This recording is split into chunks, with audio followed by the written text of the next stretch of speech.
Bonjour les amis, bienvenidos una vez más a nuestro canal de YouTube.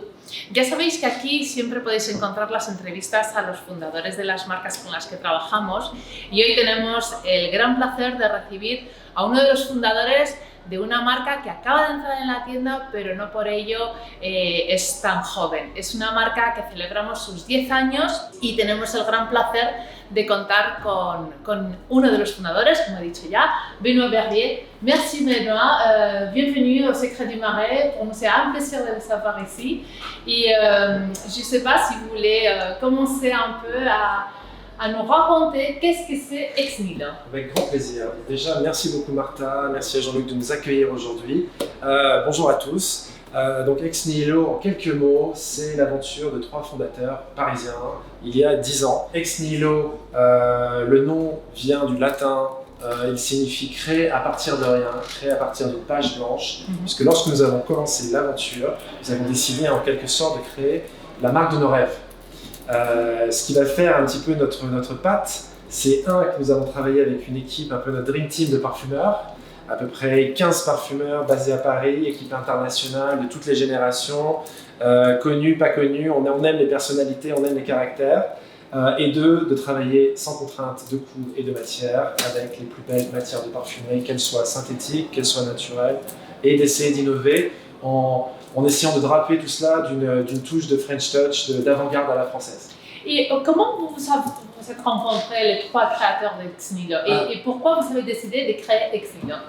Bonne question. En fait, ce qui est aussi un peu atypique, c'est qu'aucun d'entre nous n'a de formation de parfumeur. Moi, j'étais en classe avec Olivier, notre associé, en sciences politiques, puisqu'on a étudié la science politique, nous. Mais on était très amateurs de parfums, très collectionneurs. Olivier était passionné, moi j'adorais ça aussi. Et on a rencontré Sylvie un petit peu après lors d'un dîner. Et en fait, on a partagé aussi ce constat que on adorait la parfumerie de niche, la parfumerie confidentielle, mais qu'on était un petit peu frustrés de ce qu'on pouvait y trouver alors. Et on s'est tous dit, en profitant de nos différentes expériences, qu'est-ce qu'on pourrait amener de nouveau, d'innovant, de plus collaboratif dans une maison de parfumerie moderne, de haute parfumerie. Je me rappelle encore de me promener avec Jean-Luc dans Paris et de rencontrer votre petite boutique. Si, en fait, ça nous a vraiment attiré l'attention. On rentre comme ça par curiosité un peu. On nous a expliqué tout le système, que je voudrais, le layering, etc., etc. Et ça nous a vraiment surpris de voir, déjà il y a 10 ans quand même de ça, mais on était surpris de voir un peu que quelqu'un pouvait ramener une touche fraîche sur le marché à ce moment-là. Et pourtant la niche, à ce moment, elle était encore assez fraîche. Oui. Bon, après, vous savez, quand vous commencez un projet quel qu'il soit, le marché, entendre les gens est toujours très saturé, on n'y arrivera jamais, vous n'allez pas réussir. Et c'était aussi un peu un pied de nez aussi de créer Ex Nihilo à partir de rien, puisque finalement personne n'attendait grand chose de nous. Donc c'était facile de faire. C'était relativement facile puisqu'on partait de rien. Et j'espère qu'aujourd'hui on a créé quelque chose, en tout cas une belle maison avec des gens qui nous soutiennent.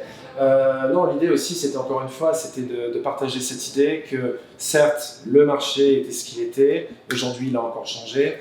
Moi, le mot niche ne me percute pas des choses très positives à l'oreille, mais je dirais qu'aujourd'hui, la niche devient de plus en plus mainstream et que finalement, le mainstream devient niche. Donc, ça se mélange un petit peu. Ça se mélange. C'est vrai que nous, on parle plutôt aussi des parfums d'auteur, ça veut dire des histoires qu'il y a derrière. Exactement, des matières. Voilà, c'est pas qu'une question de marketing, avec un bref marketing, target du public, etc. Non, là, c'est la création en elle-même qui est derrière chaque parfum, qui est derrière chaque histoire. Et en parlant des parfums, vous avez parlé des parfumeurs d'abord. Vous travaillez avec plus de 15 parfumeurs différents. Comment vous choisissez les parfumeurs? En fait, ça peut se faire par affinité élective ou sinon par rencontre aussi, et puis par caractère, et aussi par savoir-faire. Donc, par exemple, notre parfum le plus iconique qu'on peut trouver ici sur l'étagère s'appelle Fleur Narcotique. C'était aussi une rencontre avec Quentin Biche à l'époque. Il avait 28 ans, c'était un de ses premiers parfums et c'est devenu presque un petit phénomène culturel, un petit phénomène. C'est vrai que Quentin maintenant, il est super en vogue, il travaille très bien. Tous les parfums qu'il a créés ces dernières années, ils rencontrent beaucoup de succès dans des autres marques aussi, etc. Il est vrai. Pour moi, il a une touche française en même temps, assez caractéristique. mais très élégant. Ouais, Moi, très moderne élégant. aussi, très moderne, très contemporain. Puis il a su aussi générer pendant toutes ces années tout un culte autour de lui. Il y a beaucoup de followers, il y a beaucoup de gens C'est vrai. voilà, qui ont adhéré à son travail, à sa vision. Donc ça, c'est vraiment quelque chose qu'on peut, voilà, qui est extraordinaire. Sur le reste des collections, pour revenir aux autres créations, ça va se faire aussi par rapport aux catégories olfactives, aux idées qu'on a envie de travailler. Donc souvent, on va partir d'une idée, d'un concept, d'une histoire, pour revenir à l'idée du storytelling. Parfois, ça peut être aussi un nom très évocateur qui va nous servir de fil et qu'on va ensuite tirer au fur et à mesure avec le parfumeur. Mais dans tous les cas, c'est très écrit, c'est presque littéraire. Donc à contrario, on imagine le parfumeur français comme un poète un peu fou. C'est pas du tout comme ça. C'est plutôt très rationnel et très scientifique et très précis. Ça, on va travailler presque d'horloger, je vais dire. Mais après, ça va se faire, comme je disais, par affinité élective, aussi par l'envie du parfumeur. Ça me ramène un peu à ma question suivante. C'est un peu où est-ce que vous trouvez l'inspiration? Vous faites un briefing tous les trois, les créateurs, enfin les fondateurs d'Ex Nihilo. Et après, ça donne un sujet sur lequel travailler et vous donnez le brief sur le sujet au parfumeur, ou vous faites autrement? Non, ça peut partir d'une idée aussi ou d'un concept. On est tous sortis de la pandémie en se disant waouh, tout le monde a changé. Déjà, on avait tous peur de perdre l'odorat. Déjà, première chose, donc ça c'était un peu une phobie. Mais surtout, après avoir été enfermé et être aussi claustrophobe, on s'est dit on a envie de sortir, on a envie d'exotisme, on a envie de voyager. Donc ça peut nous donner un premier fil à tirer sur un nouvel exotisme, nous donner des idées de matière, nous donner des idées un petit peu d'univers qu'on va, par exemple, explorer. Là, c'était le contexte des 10 ans, et c'est bien aussi qu'on ait brutalisme juste après. Ouais. Mais c'était l'idée aussi de se dire, voilà, je sors de la pandémie, j'ai envie de me faire plaisir, j'ai envie d'exception, j'ai envie d'exclusivité, j'ai envie de retourner un peu à ce côté très exclusif, très luxueux du parfum. On va demander à Jordi Fernandez, qui en plus est espagnol, donc ça tombait parfaitement bien de travailler sur cette idée de la quintessence d'Ex Nihilo. Voilà. Alors, on va parler de Blue Talisman. Ouais. Alors, Blue Talisman, c'est le parfum qui fête les 10 ans d'Ex Nihilo. Alors, on va le sentir et on va parler un peu de qu'est-ce qui vous a ramené à créer ce parfum, comment vous l'avez fait. Exactement. Quand je vous le donne, encore vous le sentez encore. Voilà, moi je l'adore. Très addictif. C'était un travail un peu de longue haleine avec Jordi, parce qu'en gros, dans le process de création, on ne se laisse pas forcément de limite temporelle, et je pense qu'au bout après 9 mois, 6 mois, 9 mois, c'est un peu la limite, sans trahir l'idée originelle, parce qu'on sent énormément de choses, on a énormément d'idées en tête. Donc là, on a quasiment vraiment respecté la vision originale qu'on a eue avec Jordi, et ça n'a été que des petites touches d'implémentation, de fine-tuning. Ce qu'on peut sentir en tête aussi, et c'était l'idée, c'est un petit peu de revisiter la fraîcheur. Et on avait envie de quelque chose qui soit assez sparkling, assez pétillant, toujours un peu addictif en tête, parce que l'addiction pour nous c'est aussi un petit peu notre marque de fabrique. Oui, c'est comme un fleur narcotique. Par exemple. Même les noms, parfois ça peut être aussi évocateur. Voilà. Et en fait, on aime aussi que le parfum soit immédiat. Moi, j'aime pas les parfums trop compliqués. Voilà, il faut que ce soit immédiat, addictif, confortable, qu'on a envie d'y revenir. Facile de comprendre. Facile de compréhension. Par contre, on peut rentrer dedans facilement, mais lorsqu'on va s'y pencher, on va avoir différents niveaux de lecture. C'est des compositions qui sont assez abstraites, assez complexes, avec, comme on l'évoquait avant, des très belles matières. Quelles sont un peu les notes prépondérantes un peu dans la pyramide olfactive? Formule, je disais complexe, mais finalement relativement simple. En tête, on est sur la bergamote de Calabre. Donc il y a ce côté très frais. Donc c'est pour le coup une bergamote naturelle qu'on a sourcé ensemble, qui va amener ce côté très frais, très sparkling, très aspérité. Pour le contrebalancer et le twister un petit peu dans un petit peu plus de douceur, donner un petit peu plus de jus, on l'a, on va dire, adouci avec avec une poire, pardon. Donc le premier c'est la bergamote d'Italie, bergamote de Calabre, donc qui a été sélectionnée avec Jordi. Le deuxième ingrédient, ça va être une très très belle poire qui va donner le côté un peu fruité, juicy, et là encore on parlait d'addiction, je pense que ça fait vraiment la différence et ça répond vraiment avec cette bergamote. Et ensuite, lorsqu'on va un petit peu plus descendre dans le corps du parfum, on va aussi avoir un peu le killer ingredient, l'ingrédient magique de la parfumerie ces temps-ci, l'ambrofix, qui va nous servir un peu de liant entre les différents éléments du parfum. Oui, et en même temps, ça permet aussi un peu plus de ténacité. Ça donne du lien, du liant, comme on peut un peu en cuisine dans une recette. Quand vous sentez de l'ambrofix à l'état naturel, c'est pas forcément une manière qui vous saute au nez. Hein. C'est vraiment très spécial. Et ensuite, on va avoir un côté plus rond qui va revenir un petit peu en troisième lecture, qui va être une overdose de musc. Et en fait, ça, Jordi, il est revenu après, en discutant avec lui. On avait cette tête qui était hyper belle, hyper addictive. Donc la bergamote et la poire, ça c'est vraiment quelque chose qu'on a tout de suite adoré. Et après, l'ambrofix, ça fait le lien avec les muscles.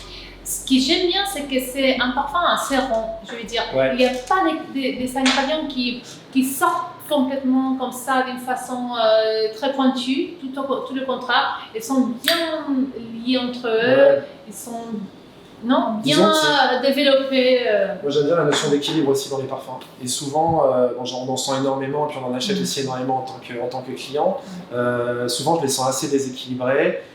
Et souvent, j'ai l'impression qu'on se focus sur un seul élément. Et nous, on aime bien d'avoir un côté un peu, en effet, rond, mais l'équilibre est hyper important. Et quand on travaille des notes de tête espéridées, ça peut vite être assez straight to the point, mais pas très raffiné, un peu simple. Travailler plutôt dans les familles et sous-familles actives, plutôt que sur des ingrédients uniques et des façons. Alors on aime les mono-ingrédients, et on aime par exemple les soliflores. Moi, j'adore la pivoine, qui d'ailleurs, paradoxalement, est faite avec un synthétique. Voilà, mais, parce qu'elle sent rien. Ça sent rien. Mais c'est beau, on a l'idée, voilà. Elle peut être très narcotique d'ailleurs, avec fin narcotique. Mais cette idée d'une tête espéridée peut être très fraîche, mais aussi s'évaporer très rapidement, de ne pas forcément avoir la tenue qu'on veut, et puis finalement un peu de perdre le fil de ce qu'on voulait raconter. Et qu'est-ce qu'on peut raconter du nom, Blue Talisman? Ah, Blue Talisman. Blue, c'est déjà clair, Blue. Ça fait hommage à la marque. On aime le bleu. Talisman, j'imagine que talisman. C'est un truc spécial pour nous. Exactement, qui va nous porter chance. C'est déjà, première idée, c'est que c'est un talisman pour la peau, certes. Le bleu, c'est la couleur iconique de la maison, qui est aussi une référence à notre identité parisienne et française, puisque voilà, ça fait partie de la maison depuis le début, depuis ces 10 ans.